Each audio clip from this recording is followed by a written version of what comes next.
Welcome to AEC Stories. This is former SM-3 Dempsey of the USS Mount Hood. Today we've got a podcast with Quartermaster Chuck Pennino, who was on the USS Mount Hood in 1972. And we're just going to drop into it, but I hope everybody had great holidays, a great Thanksgiving, a great Veterans Day. And tune in, check us out on Facebook, on our page. We have an AEC Stories page on Facebook. And please give us a review and follow us on Podbean, AEC Stories at podbean.com, and iTunes if you can. That really helps us with our ratings. Thank you so much for listening and enjoy. So, what year did you join the Navy? I think I forgot. 72. And my company was Company 72. Oh, cool. Where did you grow up? First of all, I need to backtrack. My bad. I have to backtrack on that. I actually grew up in the Lake Tahoe area. Okay. I ski up there. I'm pretty familiar. So where do you live? I live in the Bay Area. I live in Dublin, California. Oh, okay. Yeah, I went to school in Klein. Okay. You still live up in that area? Nah, I'm in Florida. Oh, big change.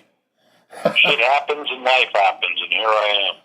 So what made you decide coming out of Lake Tahoe to join the Navy? Not that you're close to any naval vessels, but maybe little Coast Guard boats on the lake. My folks moved up from Southern California and took us up there. I was like 13. Okay. And I spent those years there, and I wasn't really sure what I wanted to do, because I was young and stupid, and nobody was, there's one complaint I have is that nobody was telling me anything. Nobody said, you should go here and go there, do this or do that. You should work, earn some money, put it in this, invest in Harley Davidson or real estate or gold or something. All I know is I wanted to get out of the house, and I was going to be drafted. Right. My lottery number was 20. But that was just one more thing that just made me decide, hey, go into the Navy. And I did. I've always loved the ships and the sea. Right. And so I did. And it was kind of a rude awakening. But I liked it. So did you pick your boot camp, or did you have an A school picked out when you get recruited? I went in, my original enlistment was 6 years. I went into the nuclear field. And I had no clue what it was. I wasn't very good in math. But I scored high enough in boot camp to get an A school. We went to like a classification. They said, well, your scores are good, but not good enough for the nuclear field. We're going to take 2 years off of your sentence, and we're going to send you an A school. I said, that's fine with me. I know. And so I went to A school and I went to the Hood. What I wanted were destroyers.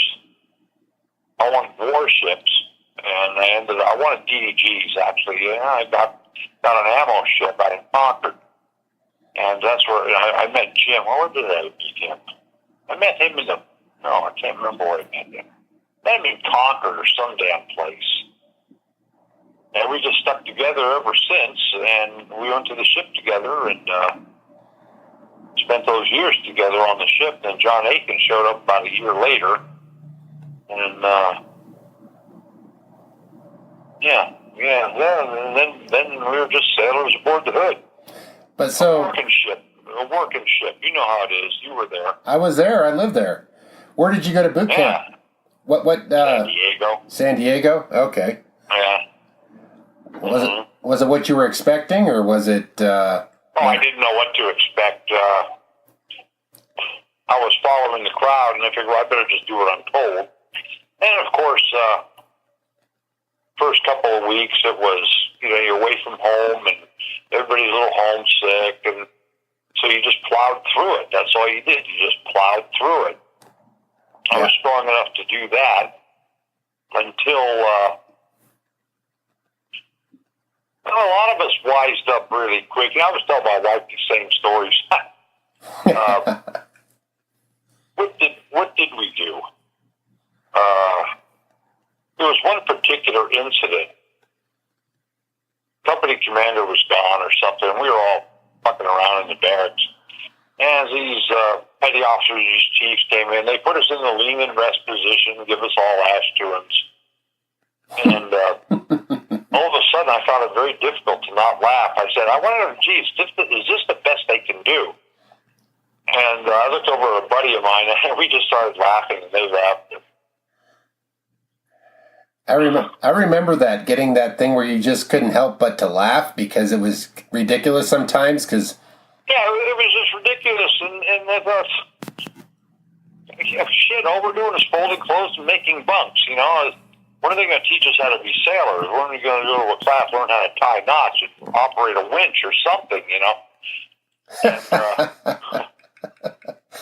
where's the sailing? Where's the ship steering? Where's the ship steering driving course? Where's that? Yeah, so boot camp was rather simple. It was just, you know, we realized really quick that they didn't want to keep you there. So you can be set back, you know. How many people are so full of shit? You don't need us here. You need us in the fleet. And you're going to look past a lot of this stuff. But we had to keep, you know, we had to do what we were told. We had to stay in line. And we did.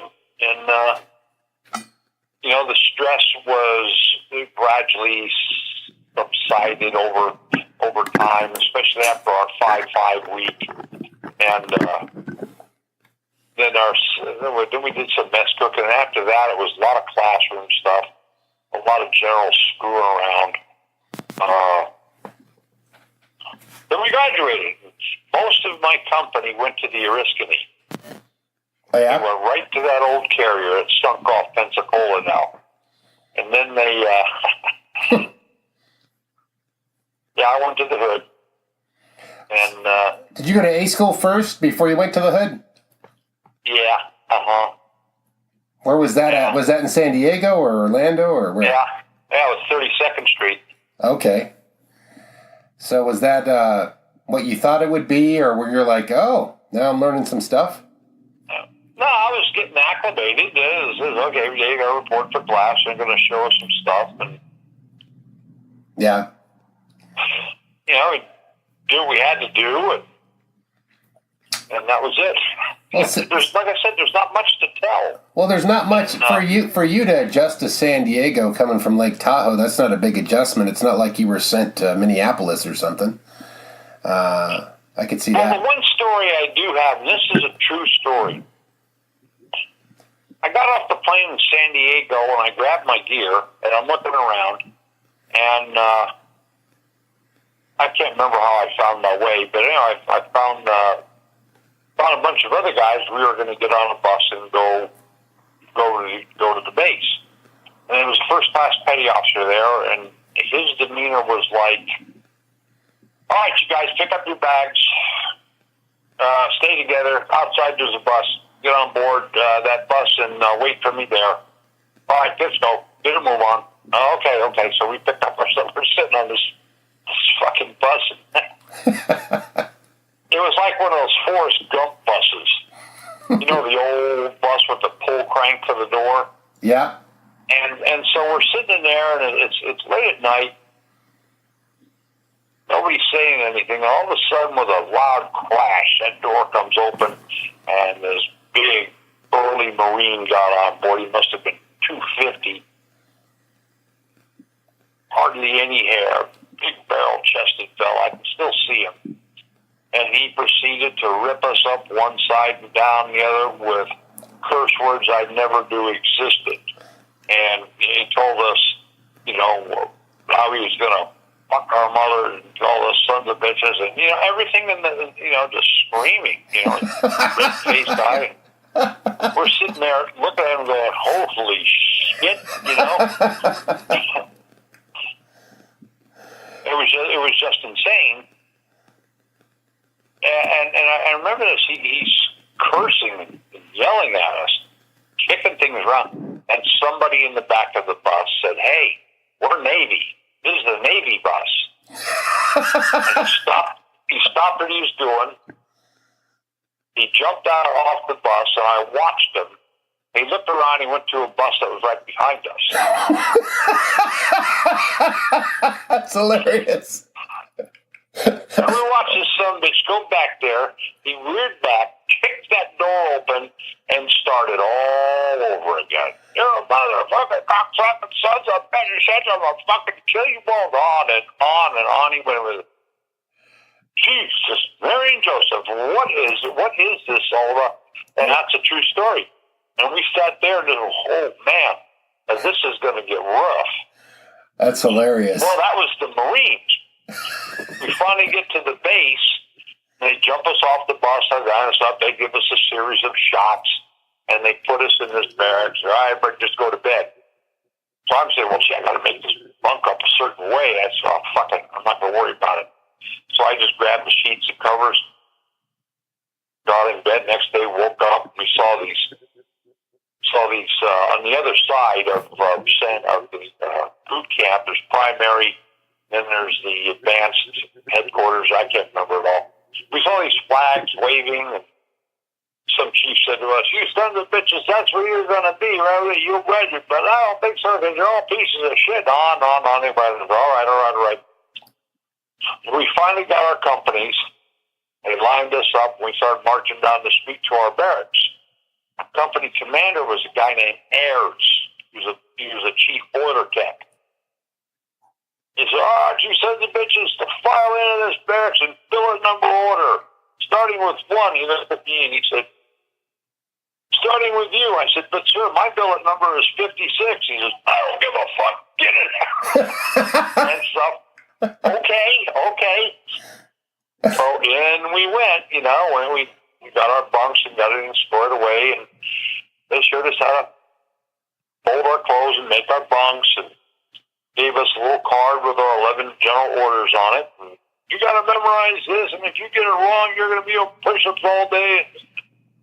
So, for a 19-year-old kid who, thought he was a tough guy, he was kind of broken down a little bit. But then I acclimated real quick, and I cannot recall ever talking to my company commander, except for the first words out of his mouth to me was, "I don't give a fuck." And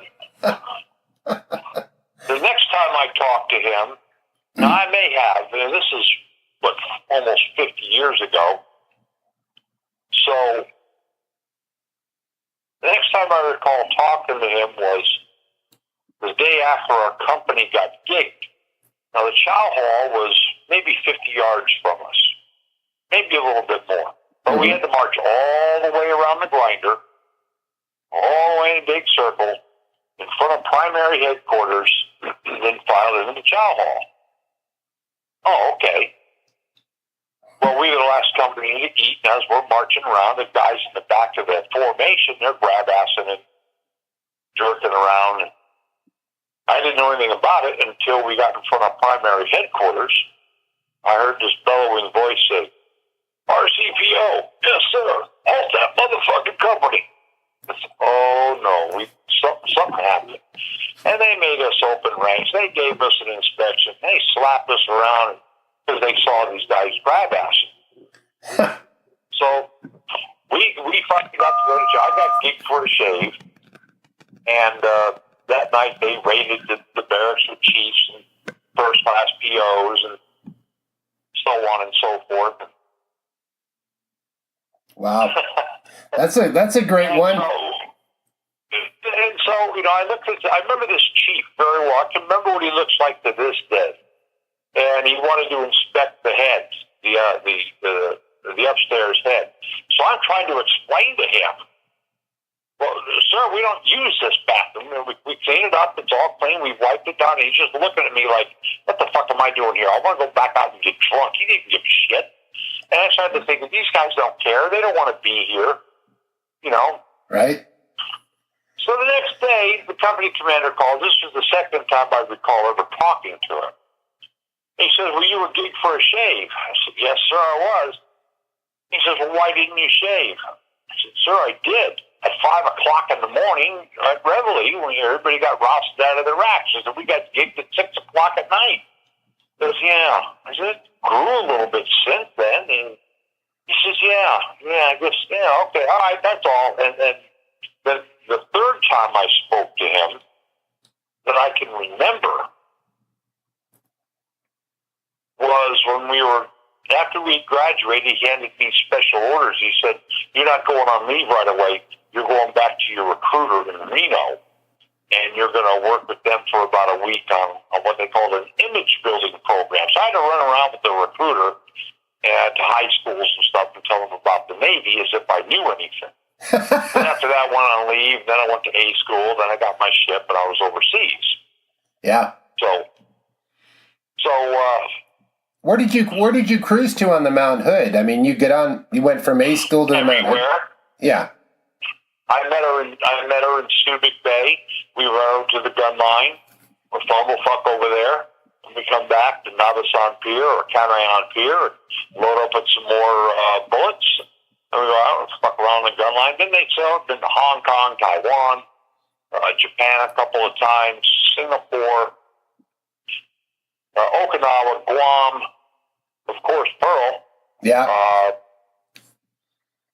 Various points on the West Coast. Where the hell else did I go? Did you go to Canada, Oregon? No, we never made it for the Rose Parade. We never made it to Canada. When I was in the reserves, I met a ship, the USS Racine. I met her in Acapulco. Okay. And that was a hell of a ride. And then, I went so many different ships when I was in the reserves. It was like 3 or 4 new ones a year or something like that? Baby, come on. Oh, jeez. Oh. Hold on. No problem. Oh. Yeah, you look like a whore. I love it. My wife's putting on a costume. She looks like, who's that doofy bitch on the Addams Family? The Morgana or whatever her name is. I know you're talking about. Oh, Morticia. Morticia, yeah. Hold on. Hey, Case, come on. You can watch your show out here. I'm going to go outside. I'm going to put some socks on. I think that's nice. Does the drape match the carpet? No. No, she just pointed at me. That means I got to go away. I sense a sailor there. I captured a Jap sub on Guam. Oh, yeah? And, yeah. And, let me see, where is it? Okay, can you still hear me? Yeah, I can still hear you. Well, I got off.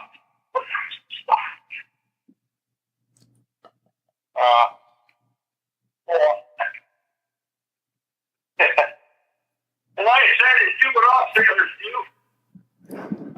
There were no girls. It was just an EM club. Had it gone to Harbor? Yeah. And so I said, well, I'm going to go out. I want to drink some wine. So I proceeded. I left the ship after working hours. Oh, damn it. Now I got to fix this thing. The boot camp story kicked ass, by the way. I fixed the other one. I broke this. Leave it there. I got some more super glue. I'll fix it. Just leave it there. Come on, stupid. Stupid's my dog.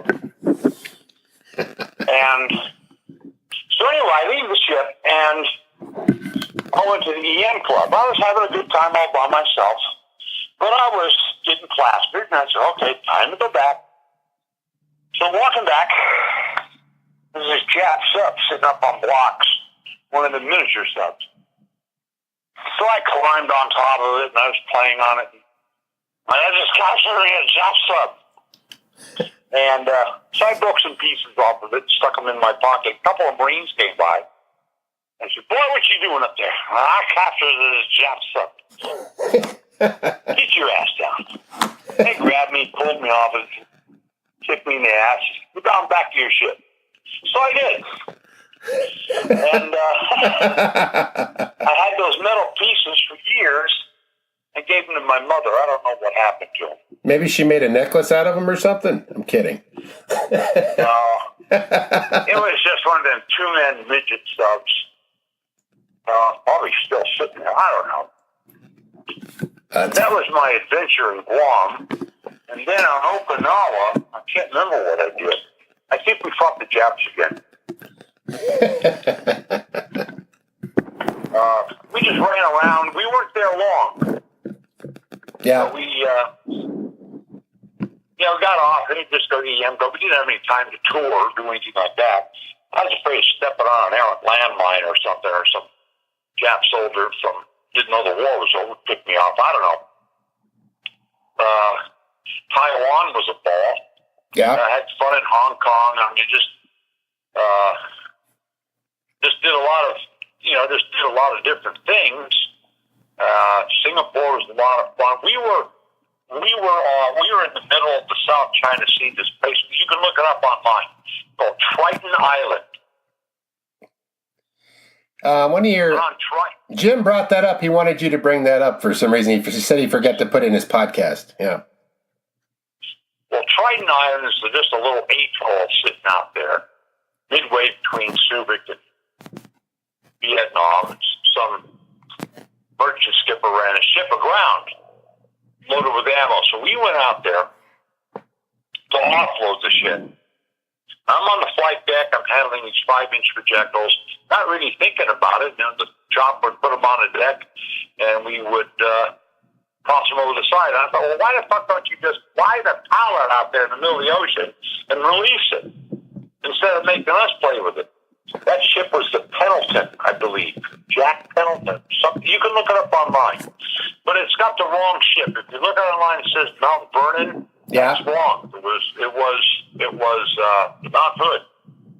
So one night, we're all sitting on the flight deck, we're coking and smoking, and it was really calm, nothing going on. And all of a sudden, the engines started roaring, and it kicked up a bunch of foam, and we got underway, and it was, hey, what's going on? We're going somewhere. We want to find out. So I ran up to the bridge, and we're going to the Indian Ocean. Wow, fuck, this is great. That means Singapore. Well, we passed Singapore. And as we're going around down there past Singapore, we're all on the rails, watching that city just pass us by. We was crying. If we want to stop, fuck no, we're going up the Indian Ocean. So that's what we did. We went out to the Indian Ocean. Wow. So just out in the middle of nowhere, you're like, oh, Liberty. No, I don't think so. No, I don't think so. How many years were you on the Mount Hood? I did my 4 years there. Yeah. Yeah.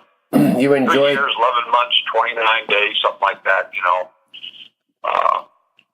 couple Westpacks. Well, I made 3 over there. One during the war, one during frequent wind, and the other just general screwing around. Yeah, just practice.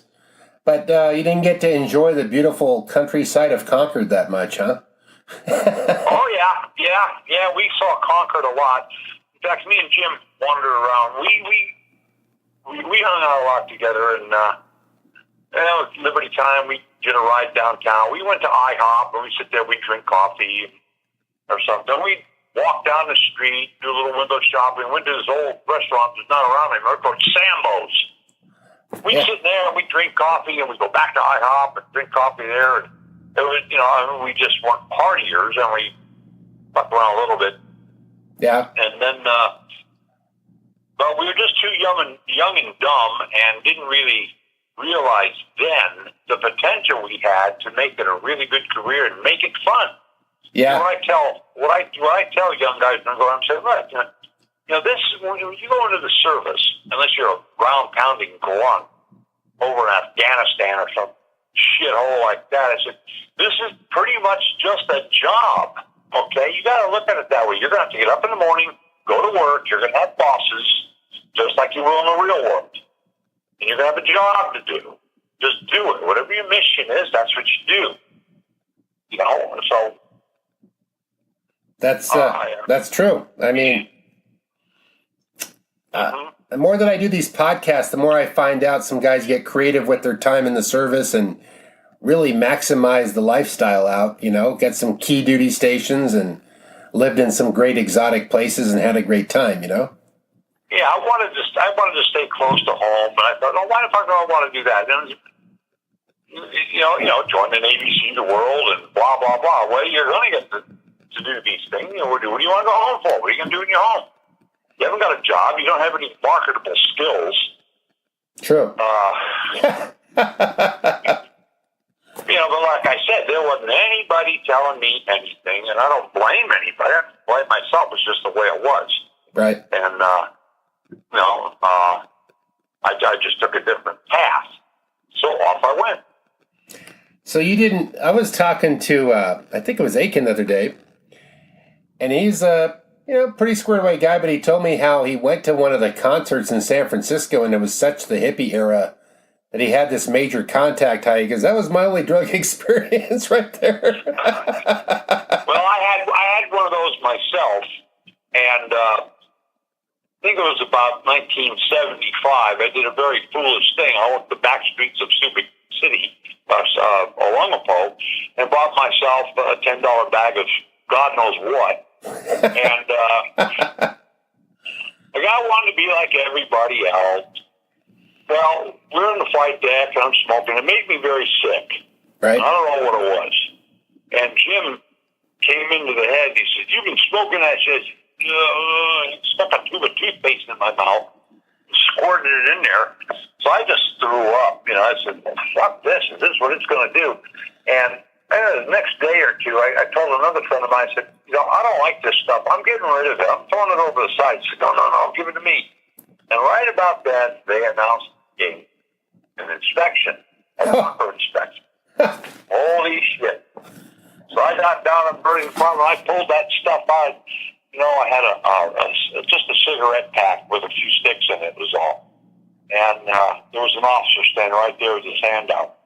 So I got busted for possession, but it never really followed me anywhere. And I just gave a lousy excuse to the captain instead of owning up and saying, "Well, Captain, I was stupid and I wanted to try it." So I got my due punishment for that. I did 7 captain's masks and 6 convictions. Good for you. I wasn't the kind of guy that liked to be pushed around. Yeah. And the Mount Hood was staffed with a lot of uppity reservists that really didn't give a shit about anybody coming on board. They didn't take anybody under their wing and say, "Well, this is what you got to do," and so on and so forth, and help you along. There's always all these threats, and it's this one guy was telling me this one thing that'll just get you in trouble. I said, "Well, what's that?" He says, "Get the old man lost." Well, I look back on that now. That son of a bitch. I said, "How the fuck am I going to get somebody lost? I got a chart here that's got nothing but wavy lines. There's not one piece of land on this chart. Now, how am I going to get you lost? I got a 4-hour shift. How am I going to get you lost? I'm shooting with unreliable Moran. I'm plotting lines that are as close as I can get them. And every night, right about 8 o'clock, they would shoot stars. They would get a good fix. And from there, they draw up their DR. Oh, what the hell do you want from me?" I said, every hour I check the log. Let's see. Course and speed. Nothing's changed. I did some pretty good navigating, but if they said I wasn't doing a good enough job, and they said, "Well, we're going to take your designator away and put you down on deck," I said, "Well, okay." And to this day, I resent it because there was no reason to do that. Right. What do you expect from a QMS? What do you expect? I'm not a master navigator. I'm not a master mariner. Right. Or anything like that. I'm a simple kid, and I can do all these things. Yeah, it's not like I don't know how to shoot stars. I never learned how to shoot stars. But how do you navigate at sea?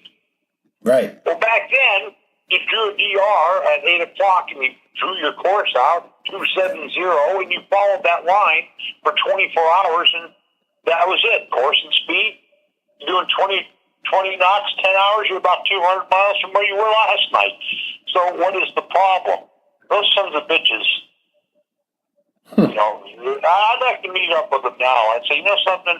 Before I shake your hand, I'm going to pop you right between the eyes, you son of a bitch, because you made my life miserable. Now, There were some sea bullies in some cases, whether not by physical, but by rank, you know?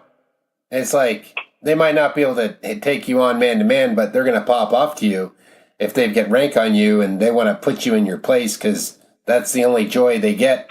It's like the alcoholic stepfather shit rolls downhill philosophy, right? Well, I don't know so much about that. There was one guy gave me a lecture about World War II and all this, and he was saying how this. He went into some elaborate story, and he was insinuating that I don't listen. I said, what do you mean I don't listen? You tell me, I got a 4-hour shift. I work from 8 to midnight on the bridge, doing literally nothing. Just 15 guys stuffed into this bridge. What's to do? What do you mean I'm not listening? I'm the keeper of the watch, and that's all. So we're off the coast of California one time, and we were running this grid up and back and up and back. Well, it was easy to shoot radar, so I put the runner out on point X and then point B or whatever, get a fix, and then go to the officer deck and say,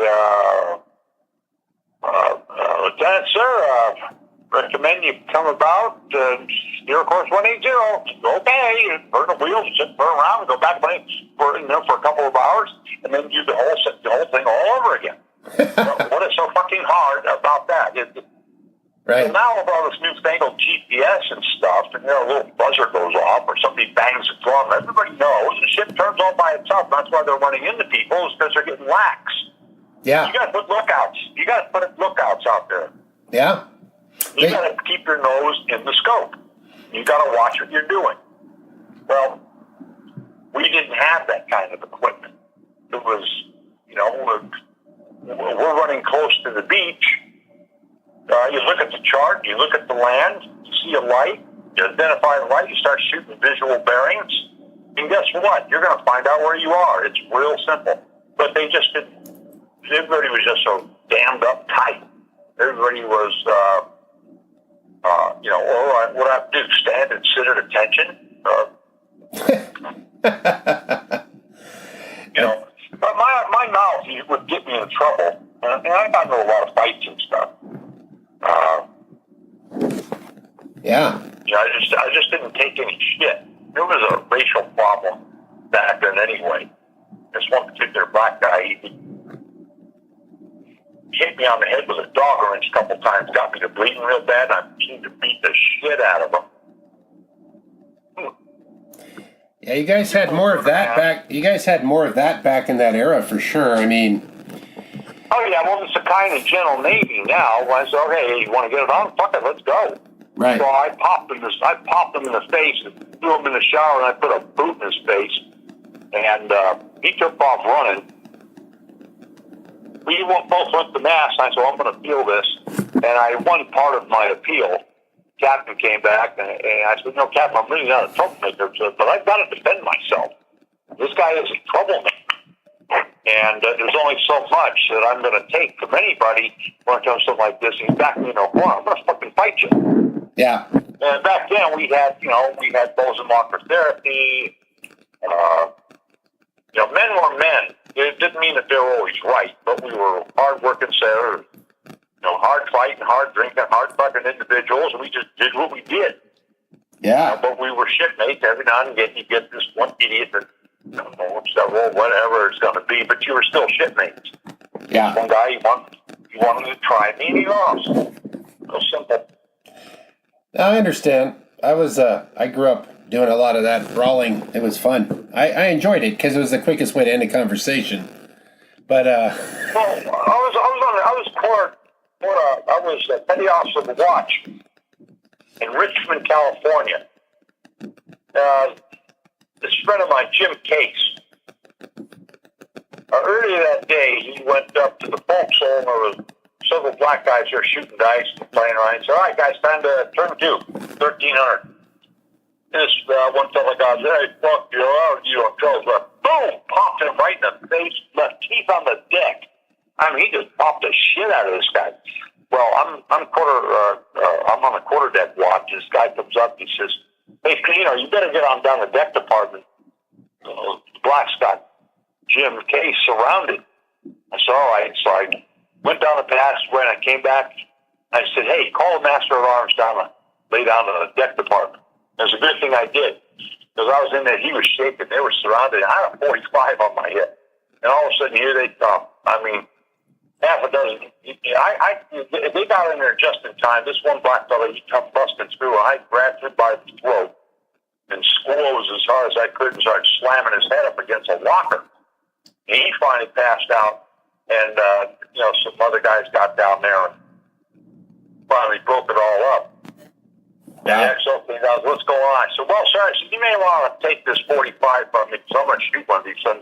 You put that fucking gun on right now. Get your ass back to the deck. But there was just... Okay. That was like... You're dealing with the Vietnam War. You had a lot of cults. You had a lot of racial tension going on, all the riots, and, yeah, everybody was amped up. I think... Yeah, there was that. There was riots on ships and stuff like that. Really? On the ships? Yeah, keep talking. One of those carriers had a race riot or something going on, and people get beat up. Wow. There was a little bit of that going on. They got rid of the guys. We were a smaller crew, so they were able to handle that kind of stuff. Right. Then the Navy, I think in a good part, kind of got kinder and gentler, and it started more educational stuff. Right. And a lot of guys bought it, a lot of guys didn't. That's not to say that the white guys were innocent. It caused a lot of trouble, too. I'm sure they did. I'm sure it was pretty equally distributed tension. Yeah. It was equally, yeah. On the ship I rode over there, I was playing some music on one of my tape recorders. These black guys didn't like it. Yeah, he wanted to fight, so we fought. I rolled around with a couple of them. The big black fella got in there and he picked us up both by the scruff of our necks and said, knock it off, All right, okay. I was getting a pretty good education. Yeah. Really quick, because I'd never really known black people. Right. Never really known them. I didn't give a shit one way or the other. It was just people. Right. And, there were a lot of good black guys, too. I remember they were just good people. But there was a lot, the black and white divide it was pretty strong. I guess over the years, they've managed to fix it. They fixed it for sure, but it's a lot like Facebook, how it's dividing everybody and making them mad. It reminds me of that era. I wasn't there at your age, but I'm pretty big on history and stuff. And I could see all the groups that were, amping people up, and you're on our team and we're against them and this and that. And I don't know. I meet with the shipmates now, and I'm super tight with the black shipmates. And nobody really, when I showed up to the ship in 1988, had any fallings out in my area. I didn't with anybody, but I grew up in a very neutral territory. I grew up as a military brat, so everybody was pretty much racially equal overseas, at least where I was. Maybe something happened I don't know about, but we didn't see anybody by difference of color, really. And so when I showed up to the ship, I'd find some guys had been treated badly by somebody somewhere, and they had some angst against you, even though it wasn't you. It might have been projected on you. Yeah, there's always shitheads. Right? Anywhere you go. Doesn't matter. So there's always going to be shitheads. Oh, it could have been as simple if your ship was all white guys and half were from Texas and half were from Alabama. There would have been fights, right? That's just yeah, easily so. All from New York and all from Mississippi. Yeah. It's just one of those nutty things.